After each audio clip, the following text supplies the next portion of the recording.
Kapit Senyor, nakisaya sa pagdiriwang po ng sinulog sa Cebu City ang cast ng hit kapatid series na Totoy Bato. Nasa frontline ng balitang yan si Laila Pangilinan.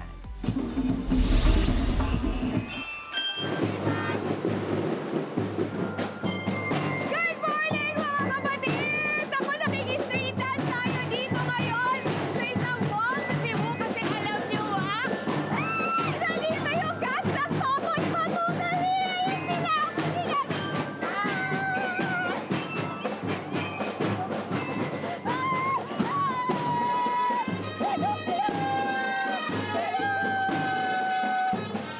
Excited ba kayo? Ano kaming inspired na dalhin dito sa Cebu? Ang saya ng TV5! Sayawan na may kasamang kulitan.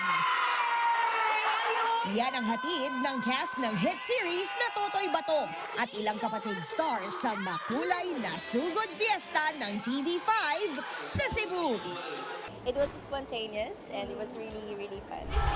Ramdam ng cast ang nag-uumapaw na energy at ang mainit na pagtanggap ng mga Cebuano.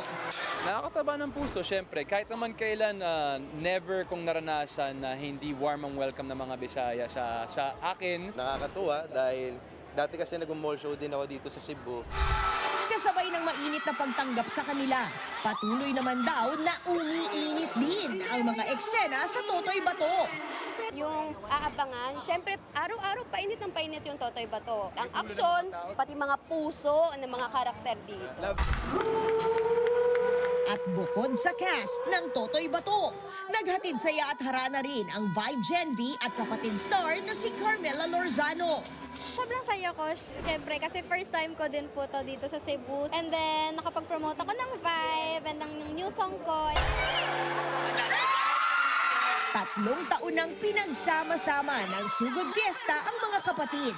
At ngayong taon, mas pinalakas pa ito ng presensya ng ilang kapatid stars. It's our 3rd year as Kapatid Sugod Fiesta, di ba? And syempre, napaka-exciting kasi kasama namin ang cast ng Totoy Bato. This year, simula pa lang to pero madami pang pasabog, I'm sure, ang Sugod Fiesta.